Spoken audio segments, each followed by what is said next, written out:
who has welcomed the appointment of Madume Chelwane as the Gauteng Education MEC.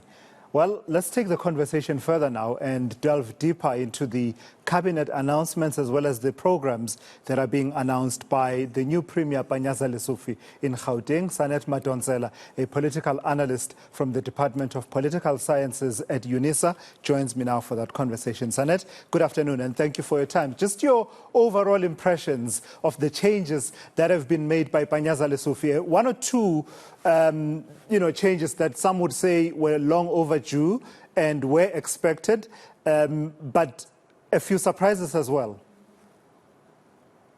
I think that one of the changes that a lot of people were anticipating is for him to reshuffle the thingy and then get rid of some of the people, but also get in new blood.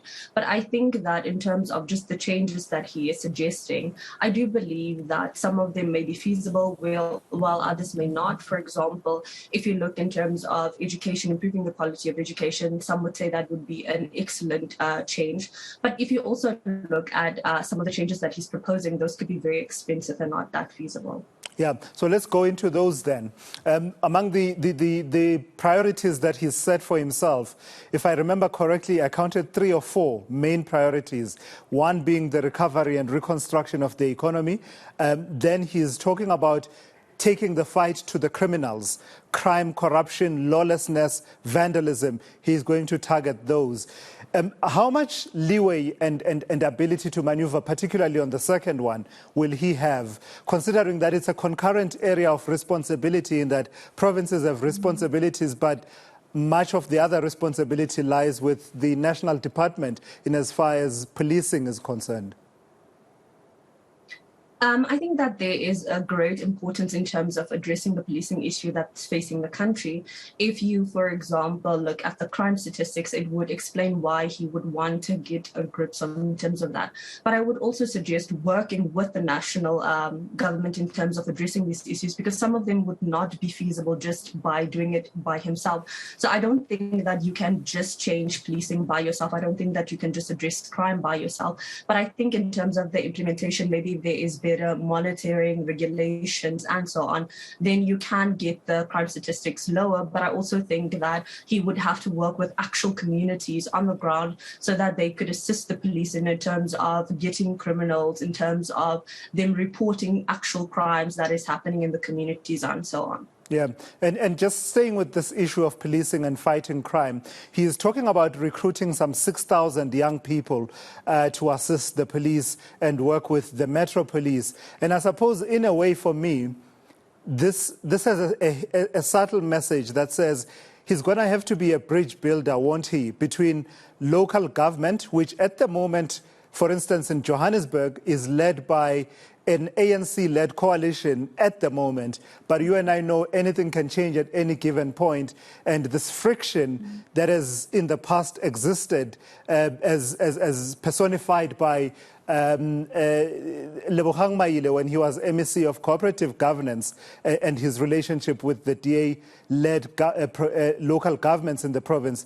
That bridge building over an area of responsibility where municipalities have their own police capacity, provincial government has some kind of capacity as well, and responsibility, and the national government. So he can't afford, I guess, Sanet, is what I'm saying, he can't afford to say there are certain municipalities that I will work with very well and other municipalities that I won't work with very well.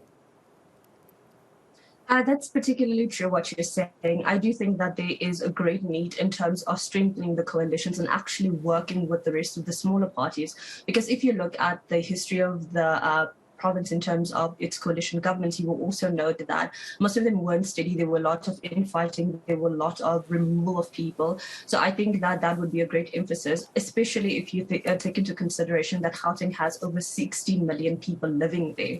And that I also would like to stress that maybe in terms of coordination and working with people and municipalities, I would think that he should also not forget the private sector, especially if he is looking at socioeconomic development, as he mentioned, as one of his key points. But here, let's move now to one of the bigger promises. Not that there are any small promises among the ones that he's making, but one that will immediately, in fact, that immediately got people talking. It's twofold. It's the responsibilities that Jacob Mamabolo now takes on as the new Gauteng Treasury MEC.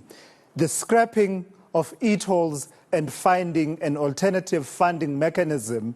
My goodness, this is an old promise. Panyaza Lesufi just walks right into what David Makura promised upon taking this up. Many people have given it a bash. Kgalema Motlanthe is now in retirement among the people who even attempted to deal with this. Will Panyaza Lesufi succeed where all of these, South Africans of various achievement have failed?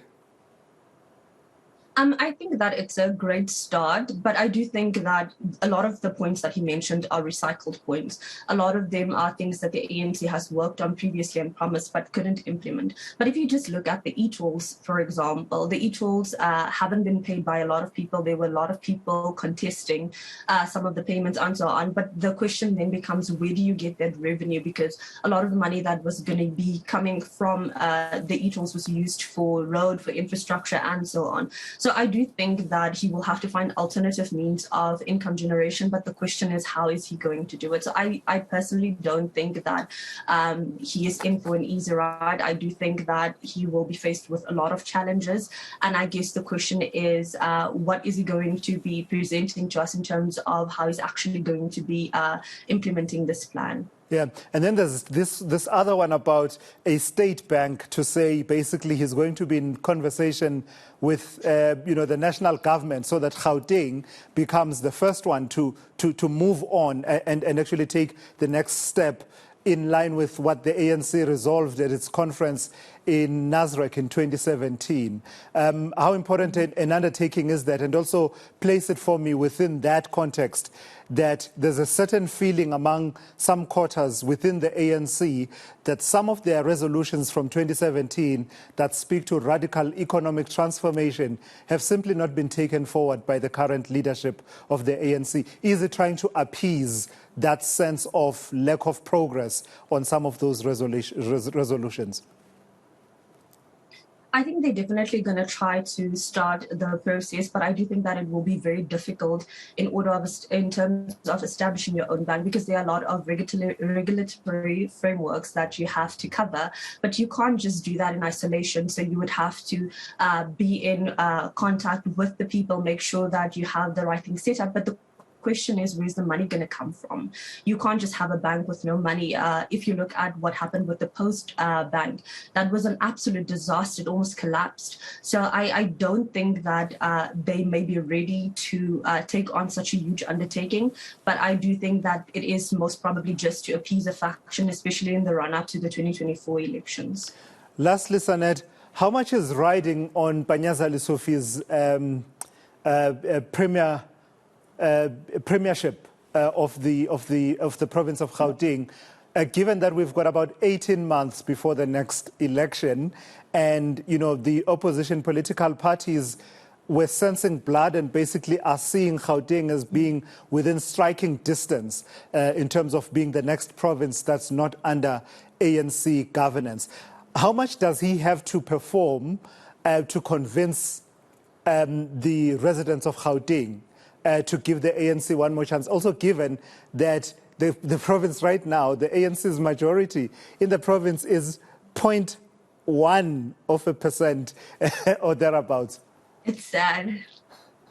I think that this is one of those things where you can say the winner takes it all.